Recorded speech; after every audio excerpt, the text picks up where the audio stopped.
Yo, what's up, everybody? This is Paul in the 619 with another Conversations with the Community. Oh my gosh. You're not going to believe the guest that I have. Last weekend was WonderCon. It's probably the best time I had it at any con that I've ever gone to. And I've gotten to San Diego Con like every year. You know, going out there, I didn't really know who was going to be there. I know they had some big names. They had like Scott Snyder, Tom King. They were on the lineup, but as far as the list, it was a very short list, you know. But my guest today, I was so happy when I found out that he was going to be there. I actually went into my long boxes. I'm collecting a whole run of Spawn. I pulled out like two of my favorite covers that he did, and he signed them. And he also did. Let me show them to you.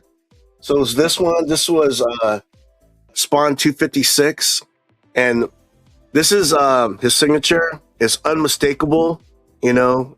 Dude, it's so dope. And he also did 251. He signed it, and if you could see right there, he did a remark. And on top of all of that, he was like the nicest dude. I was just like, oh my god, that's so cool. And then on top of that, you know, he found out that I did an interview show. I interview people in the community. I've done over like 50, you know, but I've never been this nervous. I've never had someone like this on my show. So this is a treat. This is a treat for me. And I know it's going to be a treat for you guys. But let me show the picture. Let me show the picture. This is the picture. This is the picture. Jonboy Meyers. We took a selfie, and my wife was teasing me because I was kind of fanboying. Because I am a fan, as everyone else is, because he's just like, oh man, his stuff is just, it's out of this world. So without further ado, I bring in Jonboy Meyers. Hello. Hey, how's it going? Thanks, Paul. That's a great introduction, man. Yeah, thank you. All right. Yeah. So first off, oh, sorry. Yeah, great. I want to say thank you for your time. I mean, I know you're a busy man. You're in demand, and for you to be on my show is an honor. So thank you so much, Jonboy. Oh, thanks, man. I'm thrilled to be here. Always happy to meet new people and talk comics. So it's I'm really honored that you'd have me. So thanks. So. Thank you. Oh, I didn't. Sorry about that. So I'm setting up my studio, by the way. So I only got a couple of pictures up. Sorry. All good. I see all the post-it notes. So all of your appointments and stuff. No, actually, how I make stories. So I'm working on a story thing right now, and I do post-it notes and cards, and that's how I build my stories and track my stories and the characters and where I want them to arc and what's going to happen and things like that. It's kind of how you track it out. So, yeah, I'm actually working on a project and working on it right now. So, is it like a self-published comic that you're going to be making? Yeah, it's a creator-owned thing. I don't like talking about it because I've been talking about it for like the last. No. No spoilers. No spoilers. Just knowing that you got something in the works is that's dope. Yeah. Someday soon, I hope. So I'm excited. I can't wait to share. So yeah, for sure. So where are you originally from? Lots of different places, actually. So I was military, so we moved around quite a bit. And my dad actually is Army, and we settled for the most part in Colorado. And I stayed most of the time in Colorado, like Colorado Springs, and kind of grew up there and was eager to leave. And as soon as I could, I left for California. So to kind of start my career, in comics and games. And I always knew that location plays a big role and impact in what you're doing in your career, because you kind of want to be where people are making and doing the same things. Nowadays you kind of do it everywhere, but it's good when you're starting out to just being there and being available. You might not be the best person, but if you're the available body who can hold a pencil and has a good work ethic, usually people are more give you work and bring you in studio like, yeah, all right, well, I guess we'll take that guy. Right. But it's like, hey, you're still on a team and you're still playing, right? Yeah, most definitely.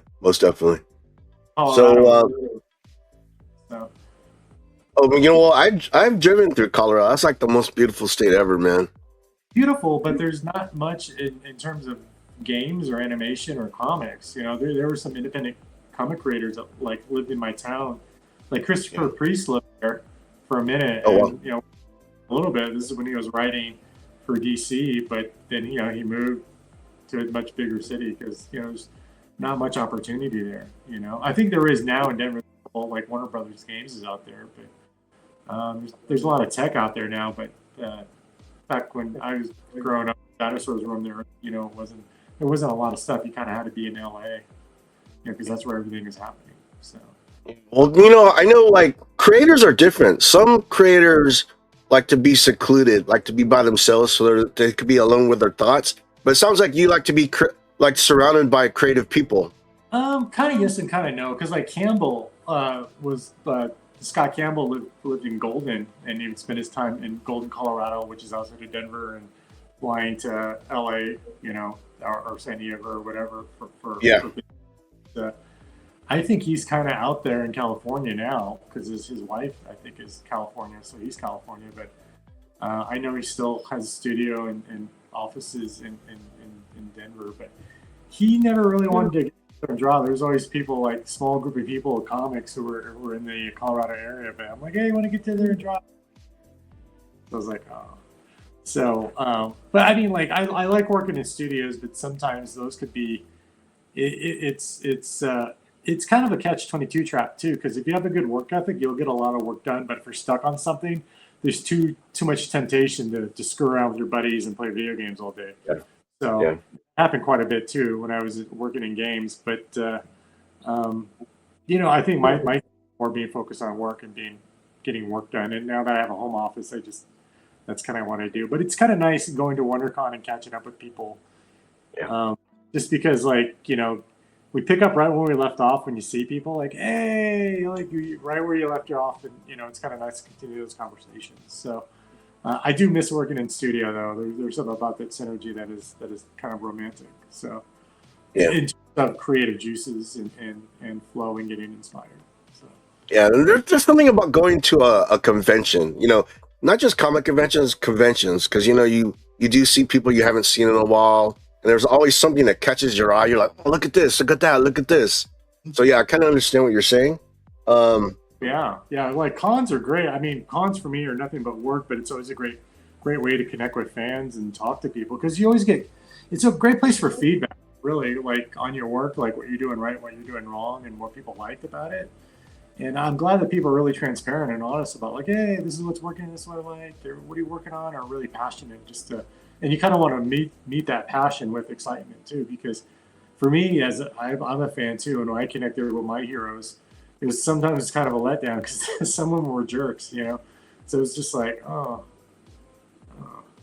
Yeah, I'm sure we had that happen. We're just like, but you know, everyone has a bad day too. So not to throw a little fade on that, but I mean, it's you know, like you want to be as excited about meeting people as they are about your work. You know what I mean? Because you want to get.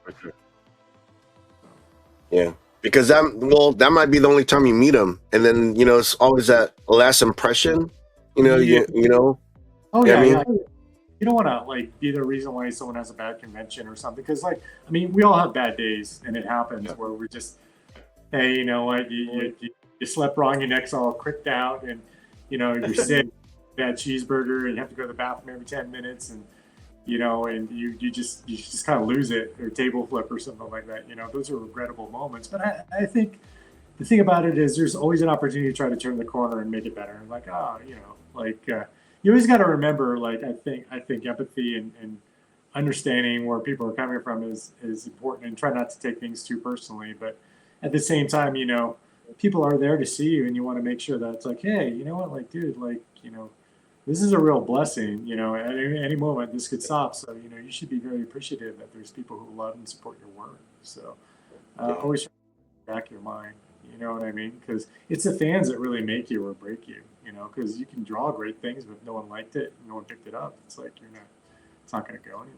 You know, so that's for sure.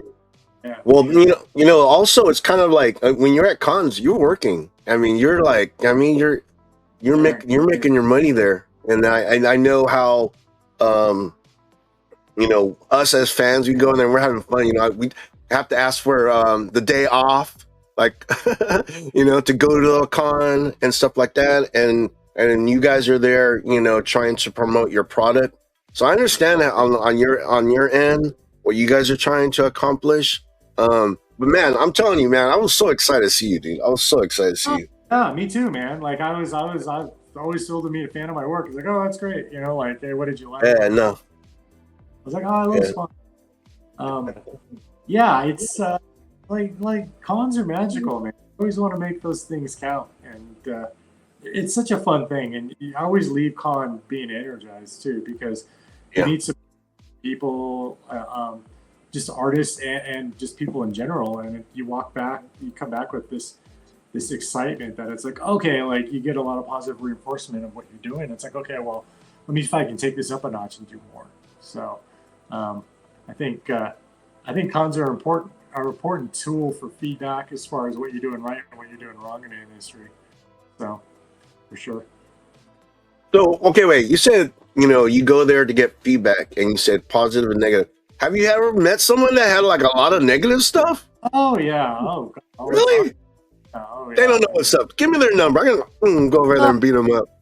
I mean, like opinions are like gifts. You can accept them or not accept them. If you don't accept them, they're stuck with it. So it's like, yeah, you know, you can kind of choose. I call it panning for gold. You always really things that really resonate with you. You keep everything else. You just kind of just throw back into the wash. It doesn't matter. You know, because there are certain things that you're always looking for as a creator that kind of like reinforces what you're doing, you know, and the thing about it is you got to look at like the amount of good feedback versus bad too, you know, and everyone's going to have an opinion, but I mean, you know, opinions are free, you know, it doesn't, and people's opinions rent free in my head because I don't care. They're like Jonboy, they're like assholes. Everyone has them. Well, yeah, but I mean, like, you know, it's up to you whether or not you want to act on it or not. Because, you know, like, I think usually when people come up with something already worked out in their mind, they don't want to listen to your side of the story at all anyway. So it's like, why even argue? Because no matter what, you change your mind because your mind Yeah. So, For me, it's more like, okay, yeah, that's cool. Yeah, I was like, you know what? I understand where you're coming from, dude. Yeah, that's cool. Yeah, right on. Fist bump. Like, cool. Thanks for stopping by. Can I sign a book for you, or is there anything you need, or whatever? That's cool. And just moving on, because like for every one bad person, there's probably like 10 good people. Oh yeah, I can. Oh yeah. Yeah. Yeah, that's how I see it too. So you've been in the industry for a long time. Yeah. How long have you drawn professionally? Well, I've been doing my own comics since I was 4, but professionally, I've been doing comics for almost 30 years. 30 years. Yeah, 30 years. Like 5 years of it was doing just free stuff for independents, just trying to get my name out there, trying to learn how to be a professional and try to get bad pages out, you know. Yeah. For guys like, I did a lot of stuff for Robert Kirkman and Tony Moore on Funkatron, and we did our own books and create our own stuff. And we all had that passion for we just wanted to make it in comics and do something special and get people excited, and I'm still in that mode. So it really hasn't changed. And it goes by really fast too. Like, years is like nothing. Like it just moves like a big blur, and it's like you gotta stop and enjoy it a little bit, or you're gonna miss it. So. Yeah, most definitely. Smell the roses. Yeah. Yeah. Well, it's good to smell the roses. Always good to remind yourself that hey, you need to get off your ass and create. Because the only thing that that matters in this industry is, talk is cheap. It's really about what are you doing. Are you drawing the best covers you can? Are you putting out the best comics you can? Are you doing the best writing or whatever that is? It's supposed to be. It's kind of put up and shut up in my mind. Like, you're only as good as your last cover, and people will forget you very quick if you don't continue to put out work. So it's always about like, okay, what am I doing right? What am I doing wrong? And continue to improve the process. Let's talk about one of your one of the covers that you did. Let me show this. Look at this. Oh my gosh, dude. Oh, Aquaman. Yeah. Aquaman, issue 11. This is your variant. I was like, oh my gosh. When I saw this, I had to have it. I didn't even collect Aquaman, but that cover right there made me want to collect it. You know what I mean? Oh, so so like you say, you're only good as your last cover. Bro, that is amazing. I mean, everything about it is just beautiful. Yeah, as my job as like a cover artist is really to get you to pick up the book, and it's up to the team to stick with it and buy it. Because if I can make Aquaman look cool and a character that people don't commonly associate as like, oh, this guy's awesome or something like that, if I can do a really cool iconic pick and like, oh wow, that's a really cool Aquaman cover, I want to buy it. I've done my job. Like that's why they pay me. So I haven't picked up an Aquaman comic since like Jeff Johns. It's been a while, but when I saw that cover, I was like, "Oh my gosh, it's beautiful." So good job. 10 years, something like that. It's been a minute. So. Yeah, it's been that long. So you were talking about your when you were working with Robert Kirkman, Funkatron. Those comics are hard to find. Ink Punks and Double Take. Oh yeah. So I actually tracked some down, and next time I see you, I'm gonna have you sign those bad boys. Yeah. It's like running into an ex-wife. It's just kind of like, oh hey, how's it going? Nice seeing you. And you're just reminded of everything that was bad in your life when you look at it. You're like, you don't want to sign them? No, of course I will. All right, cool. Right on.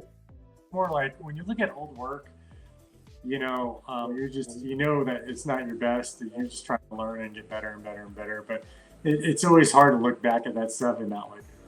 Oh yeah, I know what you mean. When I started this YouTube stuff, the thing about me, speaking in public, doing these interview shows, this is not my strong point. I cringe when I watch my first, early videos. I was like, whoa, who's that guy? You know what I mean? But, after, probably just like with anything else, the more you do it, the more you practice, the better you get. I like to think I'm getting better, but I think that's maybe that way is with your art.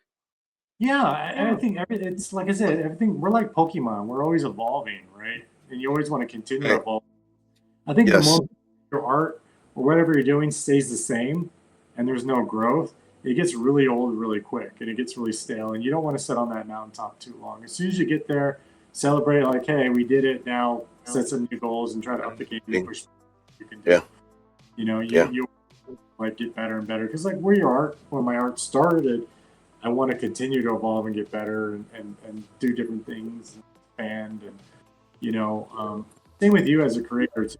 Your content, the things that you're doing, you start in one place, but you refine it and get better and better and better in your process and how you ask questions and how you engage your audience or your guest or whatever. It's that constant.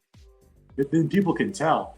That's why it's so hard when you go back and look at that stuff, that older stuff, and you're just kind of like, yeah, I wouldn't have hired me, but thank God somebody did. And yeah. It's a good measuring tool for where you're at now, but you got to use that and say, okay, well, where am I at now? Am I growing now too? Life is definitely about growth, and you don't know how long we're here for. So don't put things off, because we're not promised tomorrow. It's just here today, right? That's why it's 100%. Yeah, 100%. 100%. Trying to do better, push and do more and do. Yeah. What is the biggest comment you were ever given? The biggest comment, as far as compliment. Yeah. It wasn't actually the biggest thing anybody's ever said about me that had the impact on me was probably people in life who I thought would be the biggest supporters were not the biggest supporters at all, and they were telling me that I would do it and I wouldn't succeed, and I took that as a challenge to prove. Because sometimes you can't look to other people for inspiration. Like everything, that dream or that desire or that stuff that you have within you is there for a reason, and not everyone's going to understand that. And sometimes people don't want you doing better than them, because they don't want you to change. They want you to stay the same. So always try to improve and do things for yourself. And people don't support you. Like sometimes okay. Sometimes you have to cut those people out until you make it and you come back and help them. But sometimes your biggest critics are people who love you, but then you can use that as fuel to try to like make yourself into something or do that thing that you always wanted to do. Because the most powerful thing that somebody can tell you is no. And if your mind is set up to do it, then who are they to tell you what you can and can't do? They have no power, only the power that you give them. So I'm always more like, okay, they told me no, and I'm just like, okay, like I'm gonna show you guys. I'm gonna show all you guys. And then when I did it and I made it, they're like, oh, we always believe in you. Right? Like, oh, you guys are like, come on, So, but I mean, it's life. But that's the thing about it. Life. You have to kind of be that seed that doesn't need much to succeed. You got to have that internal drive and that discipline to do things on your own to make it happen. Because, if you're looking for external validation from other people to make your dreams happen, well, it's your dreams. It's not up to them. It's up to you. You can't expect people to do it for you. It's very much like you got to do it yourself. No one's going to rescue you. No one's going to give you a hand up. And honestly, sometimes it's good for us to struggle because then you have a really good foundation. Because when you finally made it, you knew that you ate some shit in order to pardon my language, but you ate some shit in order to achieve what you needed to achieve. And you know what good times are and you know what bad times are. So when the good times are here, you really enjoy it because you knew what it was like to struggle. And I think a lot of people, like I've had friends who never struggled, but then the moment, and they were just amazing right out the gate, but the moment they had a struggle, they just fell apart because they've never struggled before. And then they didn't know how it felt like. Yeah, but they didn't know how to handle it. Yeah. They just felt like, dude, who cares? And, they just kind of, you know what I mean? So, be thankful that there's struggles in your life because it makes you appreciate all those victories you have. So just don't give up and don't quit. Let people, don't live your life according to someone's dogma, What they think about your life and what you should be doing is none of your business. It's really a matter of what you want. So right. Yeah. I like that. How would you describe? What's that? They can go eat it. That's it. So, How would you describe your style of art? How long did it take you to develop it? I was always really big into manga, so I always kind of gravitated to artists that have kind of a manga feel to their work. So it was basically like I see it. Mount Rushmore guys was Michael Golden, Jason Pearson, J. Scott Campbell, Arthur Adams, Joe Madureira. Those are the guys that I always looked at and looked to when I was doing my work. And Yeah. I still, like everything I do, I still throw up against pieces that they've done and says, is that in the same orbit? Because that creates a bar for me in my mind. Like, am I as good as my heroes and what they're doing and what they've done? Is that like this piece? Does this hit the grade? And usually, if it doesn't hit the grade, I'm like, okay, like do it over, or I like, Have you done that before? Have you done pieces over again? oh, completely, oh yeah. But Right. sometimes you don't have that choice. Sometimes it's got to get done, and you're just like, well, Yeah. that's yeah, Yeah, you got a time frame. You gotta get it done, and so you just turn in what you do the best you can in the time they give you, and then it is what it is. But then for me, I'm the type where you stay up all night and perfect. It needs to look as good as like it needs to be in the same orbit as your heroes. Because it's not, then it's like, well, that's your bar, and we don't deliver anything below the par, right? Yeah. What kind of Hmm. bar you're doing, because if you're really checked out on the work that you're doing, there's no passion, there's going to be no growth, and ultimately you're going to be unhappy because the only person you're really competing with is yourself, right? And if your idea of competing with yourself is just good enough, like man, that's a really sad place to be, man. It's like what's going on in your life there. You're just like getting by and good enough is acceptable. Like for me, it just is unacceptable. You always want to push what you're doing, and it's always got to be in the same orbit, man. And if it's not, then it's like okay, you got to do it over. You got to do it So how long does it take you to do a cover? over. I've done covers as fast, get them done in a day before, and sometimes it takes as long as 2 weeks because sometimes if it's not working or I don't like it, I'm gonna keep reworking it until I get it to where I like it. And my Yeah. editor's like, "Dude, what's going on with it?" I'm like, it's not perfect. I'm still working on it, and I'll send them screenshots. I'm with you. It was fine the first time, and I'm like, no, you're crazy. Like I've got to get it done. Like I think it's not like a push for perfection, but I think it's just again, it's for me. I'm competing in my own mind against my heroes, and I always want it to be like it's got to be on the same level. And sometimes I can just hit it in a day, and sometimes it might take a week or 2 weeks. Sometimes, but I mean, like doing covers now is a lot more complicated. It's gotten more complicated since COVID because now there's groups of people that you have to submit work to. They want to see more than one thumbnail now. Thumbnails have to be pretty roughed out so they can tell what's going on. And then from the thumbnail, then you got to do a much more cleaned up rough, and you want to get sign off on that to make sure so you don't have to do patches later or change things. Yeah. And then it goes through a committee, and then sometimes even on the final product, like you have to make patches. I just did an absolute Batman retailer cover, and the character has the holding. That character can't be holding there. And I was like, come on, dude. Really? They're like, no, you have to take it out, and that changes the whole composition. I'm like, but you guys signed off on that. They're like, yeah, we made a mistake. And I'm like, all right. I was like, I have to redo the whole thing because if you change one big element composition, that changes the whole dynamic of the whole layout. Flow, everything. I'm like, man, I got to redo that whole thing. It's like, Wow. that's how it is, So though. yeah.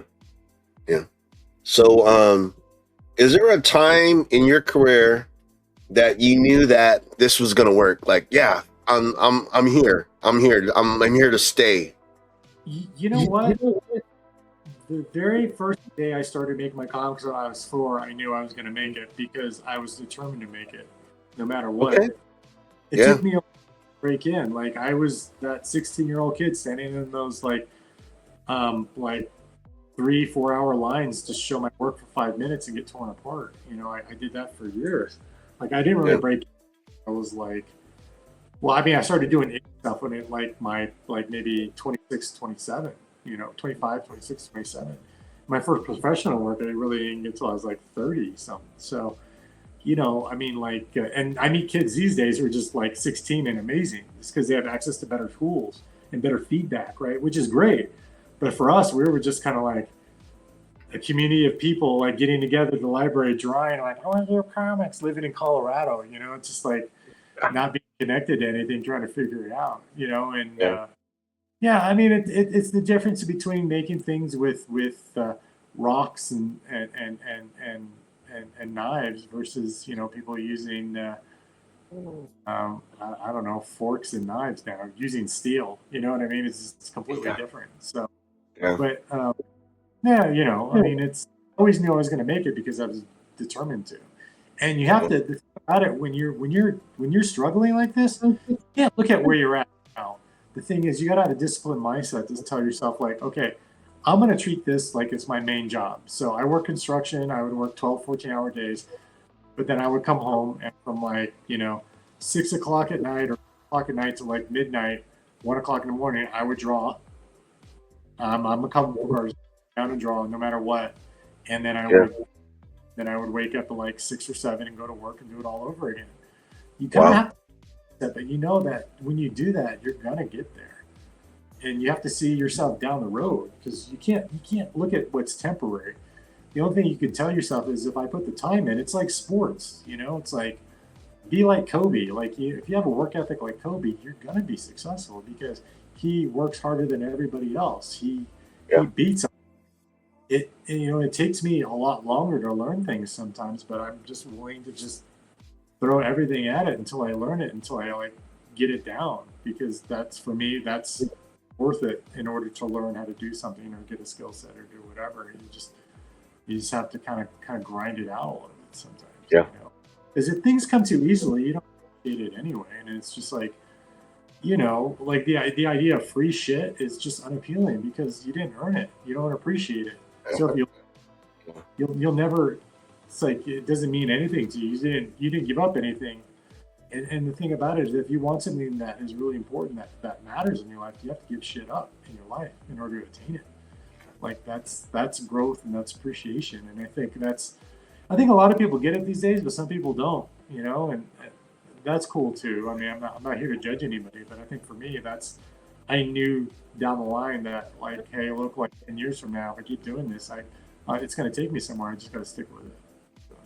I think if you do go with struggles early on, you appreciate stuff more. You know what I mean? It's just like it's Well, not yeah, you're not so jaded. You're like things that are in your life you value a little bit more. I believe if you yeah, do, if you yeah, struggle and you work your way up, yeah, most definitely. I totally agree with that. yeah. And it kind of pisses you off when you see people who just don't earn it and just get in, and you're just like, okay.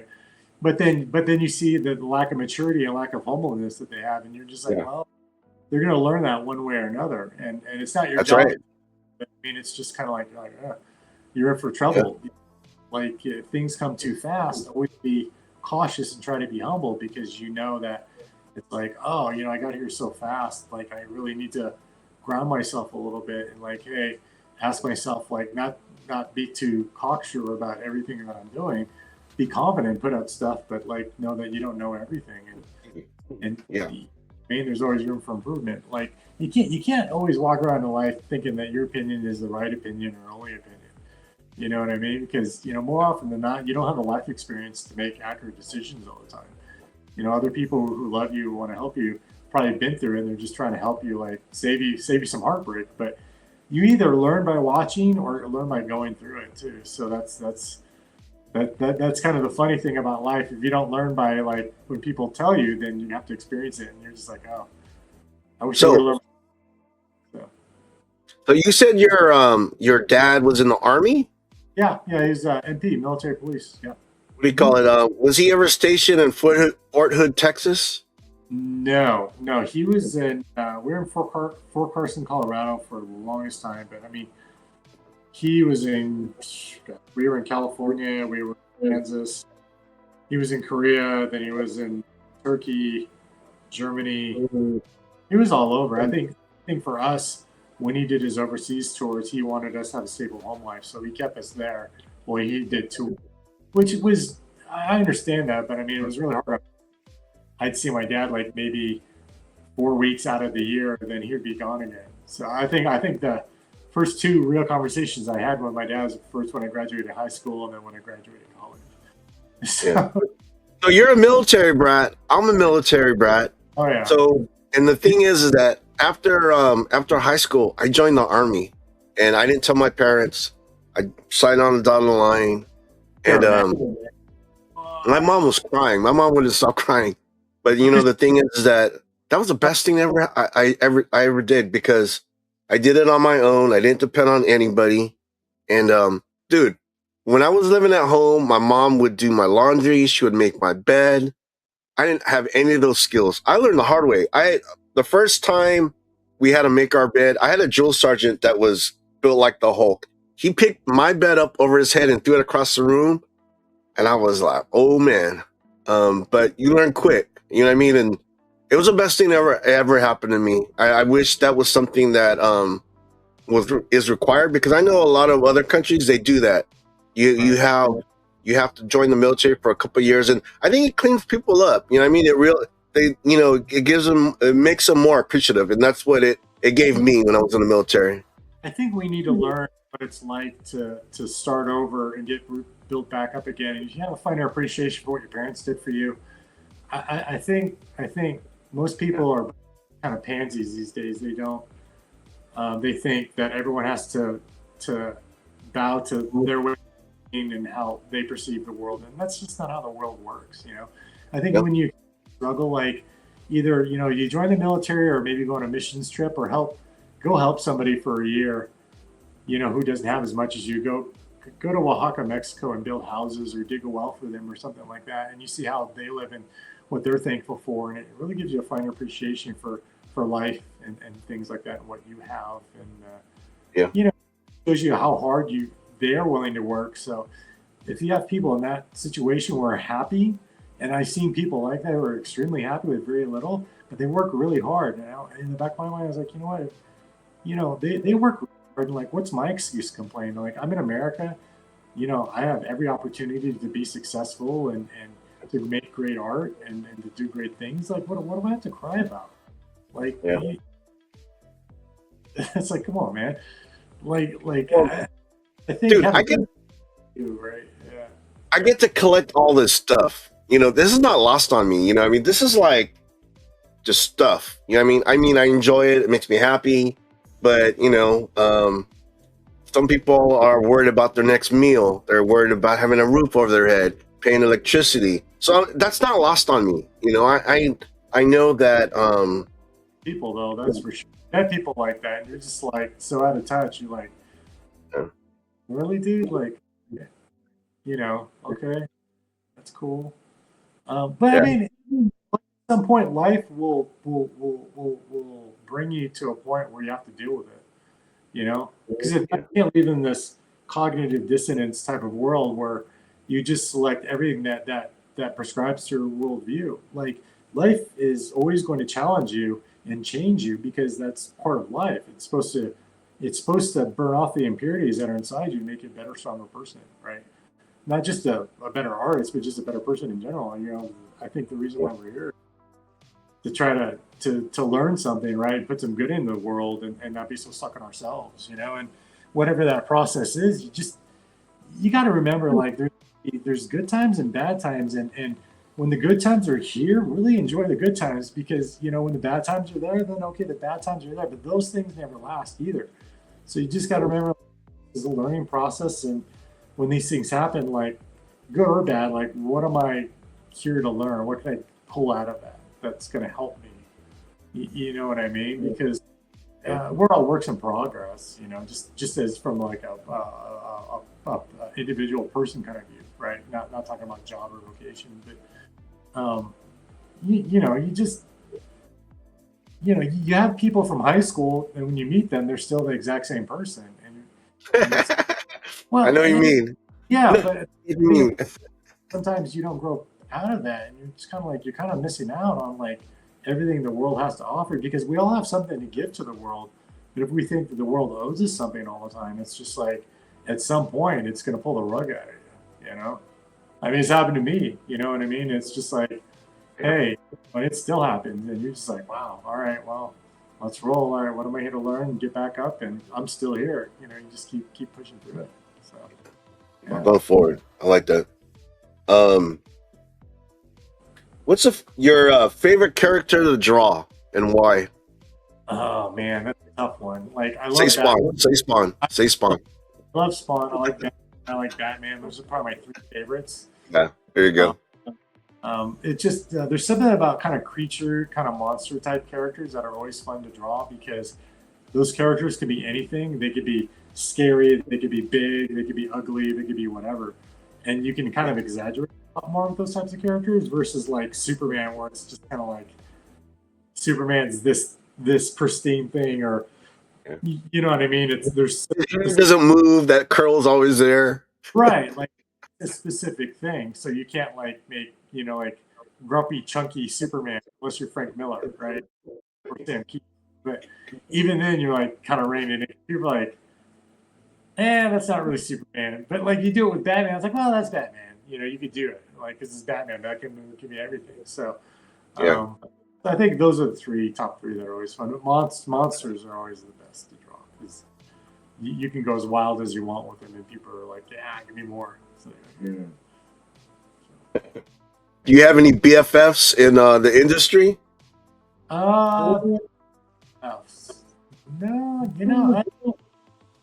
I mean, I have people I've come up with and still very good friends with, like Dustin Gwynn. We Yeah. kind of came up together in this three standing in lines, and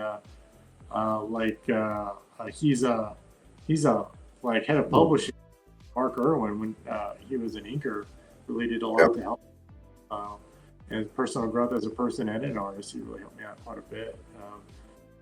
But I mean, there's people I've known in the industry for over 30 years. But I mean, I know Dustin pretty well, Mark very well.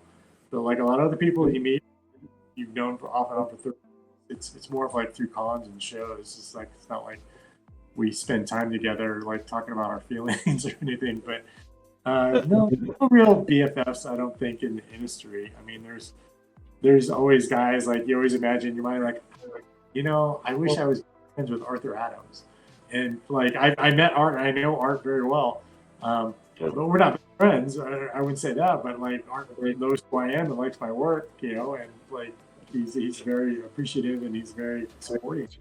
So I mean, me, one of my art heroes who likes my work is like, whoa. Yeah. I can imagine that's flattering. Yeah. Like doing something right, which is kind of nice. So, yeah. But I would say BFFs, man. I wouldn't say like, I don't know. Because art is such a solitary thing, too, Yeah. Most artists work alone from home or in a studio, their own office, you know what I mean? They don't like, I mean, I know artists who have their crew. I always thought that was kind of weird, too. But you have to click, but because they all, it's a little weird, right? But to their own. So. Well, you know how you see like when they make a cartoon, Right. the cartoon that they put in the movie. A lot of the times when people are telling their lines, they're saying it by themselves. But you know how they put it all, they edit it and they put it all together. So I'm thinking it's kind of like that. You do your piece, someone does their piece, and you guys put it all together to create something awesome. Yeah, for me, I'm always trying to talk with my team, but I always work with the same people. Like I work with Ryan Kinnaird, who's my colorist on a lot of stuff, and I'll color things and take it as far as I can go before I turn it over to Ryan. Yeah, but it would be because we've been working together for over 20 years on stuff, and we're like, hey, what's going on? How's it going? What's up? And then I'll talk about like where I'm going with this piece and what I was trying to do. That way, he kind of has a brain dump of like where I was going with it, and then for him, he'll always come back and turn in something like, hey, like this. I'm like, yeah, like that. But then I'll go back and put a little tweak it here, like more like this. I'm like, okay, cool, yeah, it's a good collaborative process. But yeah, I don't know. Sorry. Oh, that's cool. That's cool. Did your parents encourage you in your craft? No. They didn't. Oh, No, it's kind of my dad's fault that I got into comics. So he'd always bring home comics for us, and I took to it. And I started making. That's how I got into comics. Yeah, Yeah. same thing. Yeah, my parents, they thought I was gonna starve and die because they're like, you can't make a job. This is not a job. You can't make a living doing art. And yeah, like we would get into some big arguments over that because I have my degree too, and it's nothing related to art. But I just I went for something with that I had a passion for and a talent for rather than just something that I thought my parents wanted to do. That's what I meant by living your life according to someone else's dogma. Like a lot of things, especially if you live in an Asian family, there's so much pressure to do, to conform and do what your parents want you to do and be this thing that they want you to be. But you have to kind of carve out your own identity and what you want to do. And at some point, you got to make yourself happy. You can't live life making other people happy because you never will. And their idea for your life, if they want, like they wanted me to be a doctor, and I could have done that very easily, but it's like, you can go to school and become a doctor if you want. It's not too late for you. Like for me, I'm doing this, but if you want to be a doctor, how about you go to school and you become a doctor? People say it's too late, but I never believe in too late. It's never too late to do anything. Like, life is short, and if you decide, wake up one day, it's like, I don't want to do this, and I want to be a doctor, and I want to help people, and then go do that. Like, what do you got to do to go do it? Just go do it. You got to spend some time at it. You got to work at it, but you can do it. I don't think anything's denied you. I think it's you live by your own kind of limitations. You know what I mean? Whether you can or can't do anything. And I think my thing with people when I meet people is just like, stop telling yourself no. Just tell yourself, yes, I can do this, and I don't know how I'm going to do it. I'm just going to do it and do my best. I'm just going to jump in it and do it and do my best, and I'll figure it out. Like that's it. And it's really hard for some people to accept that. But sometimes you just got to do it, man. You can't. Well, that takes discipline. Some people don't have discipline. You know what I mean? Yeah. The thing is people are, the paycheck is what they give you and pay you to give up your dreams. So are you giving up your dreams for an hourly wage? If so, it's foolish. They're getting the better end of the deal. But the thing about it at the end of the day is like, I met people who are very poor and they're extremely happy. And I'm like, well, what do they have that I don't? And they're like, for me, I'm like, wow, they're doing what they want to do. That's the thing. They have their own business and they made enough to feel good about things, and that was enough for them, and they were happy. I'm like, okay, cool. It's like, well, all right, I got it. You know what I mean? You have to kind of do you, and you have to go figure out things for yourself, really, that makes you happy. And other people are pushing their ideas of what you need to be doing or should be doing. And I understand people want to support you and they love you, they want the best for you, but if they're mandating that you need to do X, Y, Z in order to be successful in life, like you have to kind of determine what that is for yourself. What do your parents think about it now? Now that you're, I don't know. They're dead. So, I don't really know. I don't know. I'd like to think they're proud of me, but I'm sure they are. I don't know. At the day, I'm proud of what I'm doing, and I'm provided for my. That's good. Heck yeah. That I really want to do, and I think you can't really worry about what people think about what you're doing with your life, because it's your life. And if this is what you really want to be doing, it's okay for other people to have opinions, but the only opinion that matters is your own. And yours has to be the strongest voice in the room too, because you're not going to be happy if it's not. Because then again, you're always going to feel like you're not good enough, and you never know. I think if you're doing what you want and you're working towards something, you are enough. You got to be enough. You got to. I think that's the main thing. It's just like having a strong identity in like what you're doing in life and where you're at, what you want to do, and what mark you want to leave on this world, or what legacy or whatever you want to leave behind, or whatever that is. It's different for everybody. I mean, there's a reason why you do podcasts. It's because you enjoy it. You like hearing stories. You like hearing about how people got there and what they did, and you use this as a device to get it out to people to say, hey, maybe this can help somebody, inspire somebody, or like make people excited or whatever. I always like to think like the things I talk about and things I do is like I want to be inspirational. I want to inspire people to say, yeah, they can do it. Like, if I can do it, you can do it. Like if someone like me can do it, like anybody can do it. I think they just gotta want to do it. So nice. Yeah. Is there a character that you haven't drawn that you want to draw? Yeah, Captain America. That was Ooh. always wanted to draw Cap, and I've never had the opportunity to draw Cap. I did a Captain America piece one time for Marvel licensing, and that was it. And I was like, where? So I want to see it.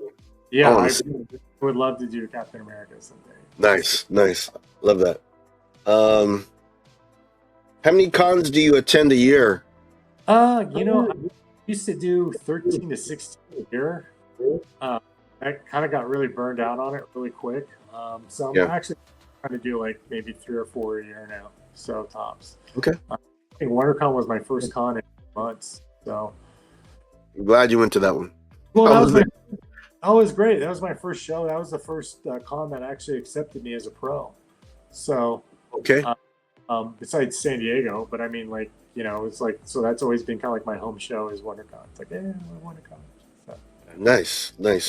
Is that your favorite con to go to?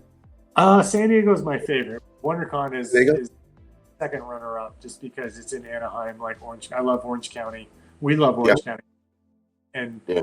we love the people. We like Disneyland. We're not Knott's Berry. You know, we like Yeah. the beach. Stuff. Yeah. No, Not that's fun. really nice people in Orange County. So Yeah. No, yeah. I agree. Mm-hmm. So what medium do you use to create your art? What are your tools? Traditional pen and ink, pencil, paper, but also digital too, because everything's now trending towards digital to where it's like working on a bag of Doritos. Whatever I'm working on, I have to send digital roughs, and then they pick, and then I do digital cleanups on that because it's kind of very step processy now because Yeah. it's like, you know, working on a bag of Doritos and like, hey, you know, nacho cheese, this needs to feel nacho cheese. And if it's not nacho cheesy enough, you got to make it nacho cheesy. So, and there's all these people weighing in on it. So you want to get sign off every step of the way because the thing you want to avoid is a redo or patches at the end because then that's less money. You know, you get Yeah. paid rate to do stuff and then you partition it out like, okay, well, you try to say, okay, like X amount for this process, X amount for that process. I try to give a day for each process. So a day for layouts, a day for cleanups, and then a day for like finals, and then maybe 1 or 2 days for color. So maybe 5, 6 days tops, you know, to turn out a complete cover with Yeah. feedback from the public. Usually is like ideal. So. Do you have a favorite con snack or meal? No, I don't really eat much. So it's usually my wife bringing me food and making me eat. Oh, So wow. I prefer just to stay and like draw, sketch, and sign and talk to people. And I'll eat something big in the morning, and then I'll eat something big at night, but nothing Yeah. in between. Like, you need to eat. Stop. Just eat. And I'm like, all right. Just bring me like a hamburger or something. I'll eat a hamburger. Or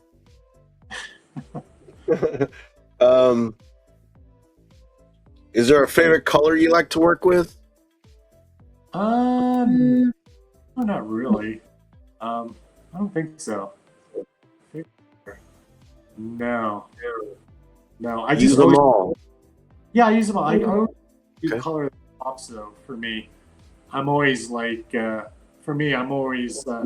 I do an image, I'll walk like 10 foot away and see how it looks on the screen or it looks on the rack.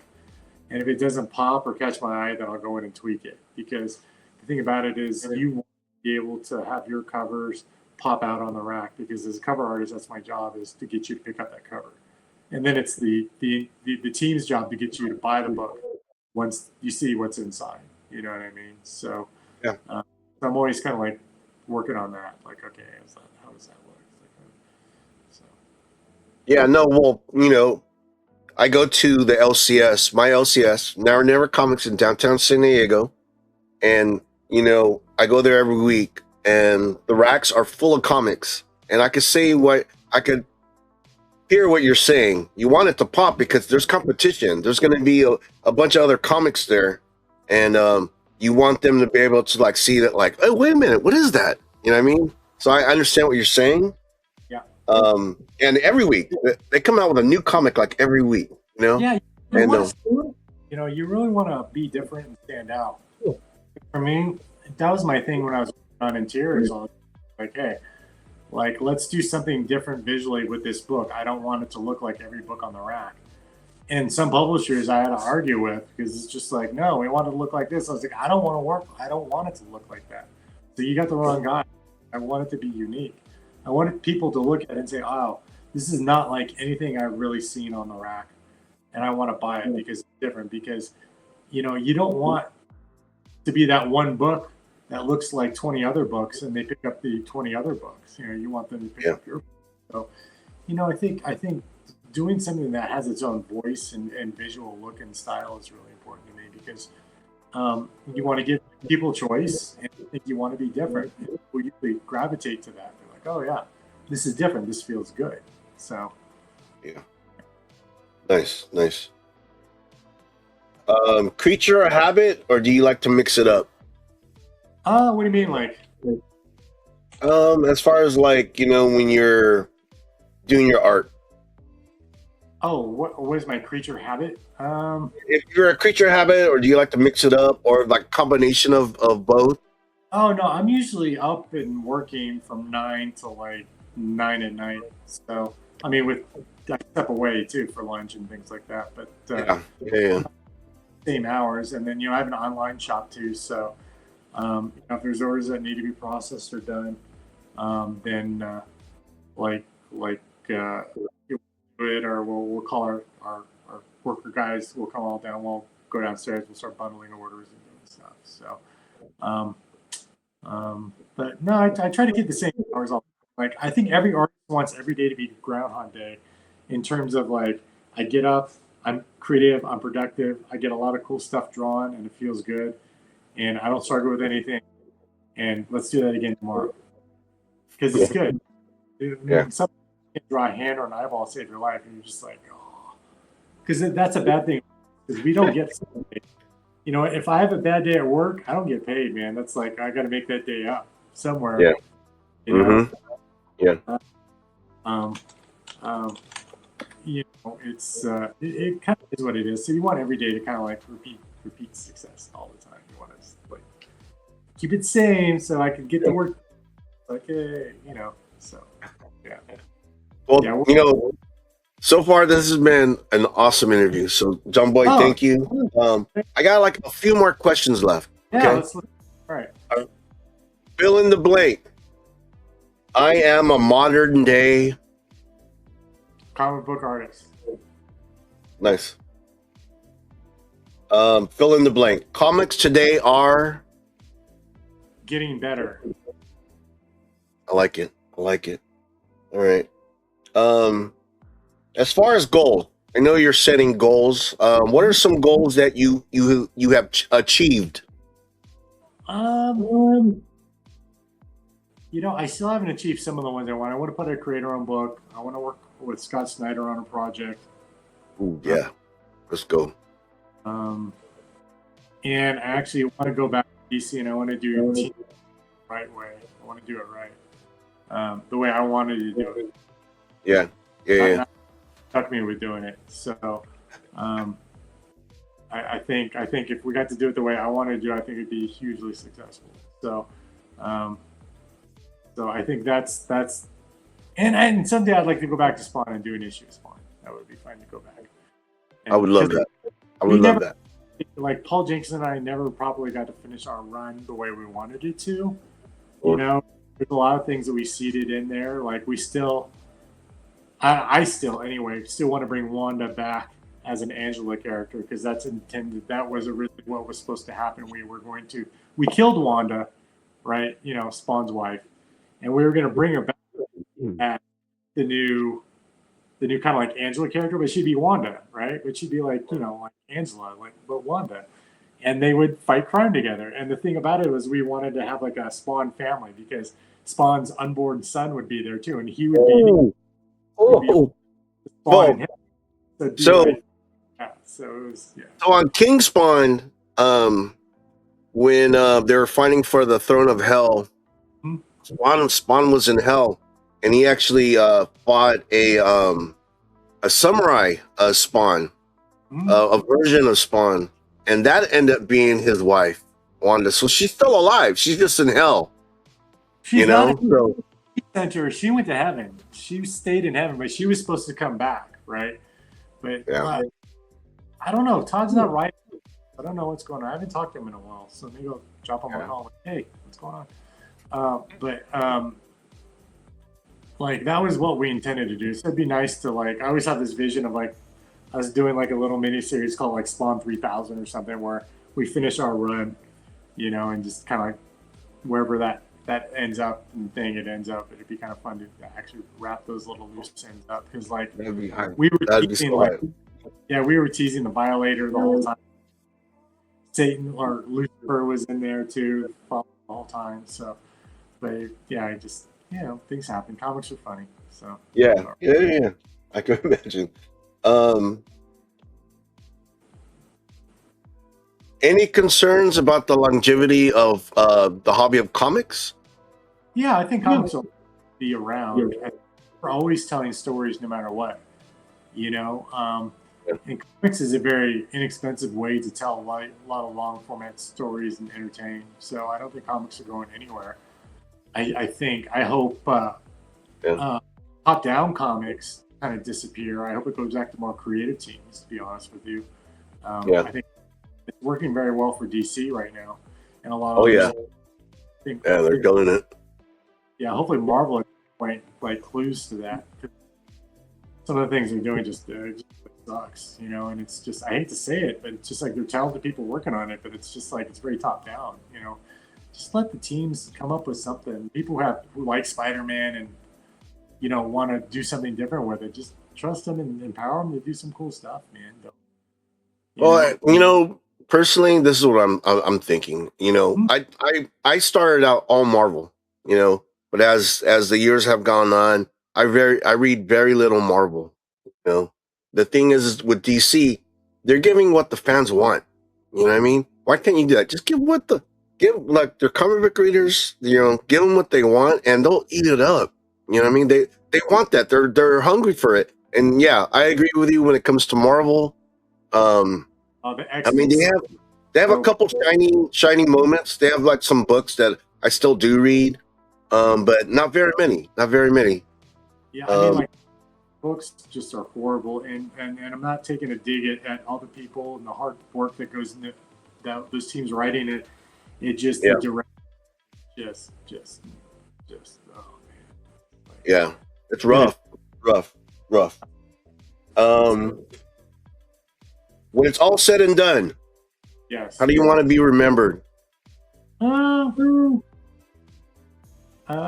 Maybe just somebody who loves and try to support people and encourage people to make their own comics and do their own thing.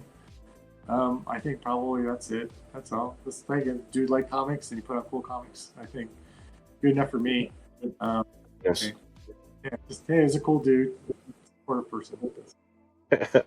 Okay, Uh, so for any advice for any up and coming young artists or just starting out? yeah, I think I just gave a ton of advice. I probably opened my mouth more than I should, but I think the main thing is just I think create for yourself and don't let people tell you no. And if people tell you no, take it as opportunity to prove them wrong. Use it as fuel. But the thing about it is art is like sports, and if you want to get good at it, you got to spend time at it. And you can't expect to become a professional if you're only doing, if you're only working once a week on art. It's not gonna get you anywhere. No pro team's gonna hire you to be a pro basketball player just because you practice once a month. You know what I mean? It's a mindset. You really have to have a mindset. So if you want to be successful, have some real goals. Set some real goals for yourself, and and and you don't have to have a plan to get there. Just start. It doesn't matter how you start. Just start. Like it doesn't matter where. Just start, and set a goal for yourself. Okay, I'm gonna do 10 pages a month, no matter what, even if it sucks. And you keep doing that every month, every month, every month. You're gonna get better. You're gonna get better. You're gonna get better. Spend time with it. And the main thing is treat art like the main job. If you're an artist or whatever, whatever job you're doing, that's the job to pay the bills until your professional art career takes off. And And if you're working 8 hours a day, then when you come home shift, at least be working 8 hours on your, because that's what's going to get you to a better life. That's your key to achieving everything that you want to achieve. So, maybe turn off the TV, do that. Like, you have to prioritize your life, because all these things are here to kind of steal your time. Like, whether it's your phone or if it's Netflix or television or movies or whatever. And I'm not saying not to enjoy that stuff, but kind of know where to place it in your life, and just understand that not everyone's going to support you, because sometimes people don't want to see you change, and some people don't want to see you come up higher and better than them, and you have to be okay with that. But you can't let that live in your head. You got to just do for yourself what you think you need to do to be successful. And I'm not saying hurt people, but I'm just saying have a good work ethic and let your work do the talking, but you got to put the time in to do it. So what are you waiting for? Get off the couch and do it. I like it. Okay, the interview questions. I've asked this question everyone I've interviewed, right? Good. What do you see yourself in 5 years in the hobby? Where do I see years? I think transitioning from artist to creator. I'll be working on my creator projects, but I'll be also launching other projects that other people will drop. I'll be writing. I think that's where I see myself. So nice. I'll be transitioning. I'll still be drawing. I'll always still be drawing, but I'm also going to write and draw. And other people will also be drawing. I love that. All right. Jonboy, last question, man. First off, I want to say, dude, this has been an amazing experience. Thank you so much again. Okay. Man. Hopefully I didn't talk your ear. Oh man, no. Are you kidding me? It would have been kind of hard if you said short answers. I'd be like, oh, okay, where do I go from here? Kind of like watching what's the best part of being an artist? I think the best part of being an artist is putting out your vision of things into the world and sharing it with people. Because what gets me excited about art, and I can put out into the world, people respond to, and that's really powerful. And it's really something I really enjoy. So it's something I hope to continue to do. So as long as people pick up my work and support me, it keeps it going. So I'm always super appreciative. So thank you, man. All right. Well, Jonboy, thank you so much. I want to thank everyone who's going to end up watching this. This was conversations with the community. Oh man, well, what a good time. Again, Jonboy, thank you so much, brother. And then we'll do this again. Right. We'll do a follow-up sometime. Just let me know when. So. Dude, I'm down. All right, everyone. Peace. Maybe at San Diego. Yeah, no, I'll be there. All right, I'll be there. It's in my backyard. You better be there then. You got it. You have it. Yeah, most definitely. All right, guys. Peace.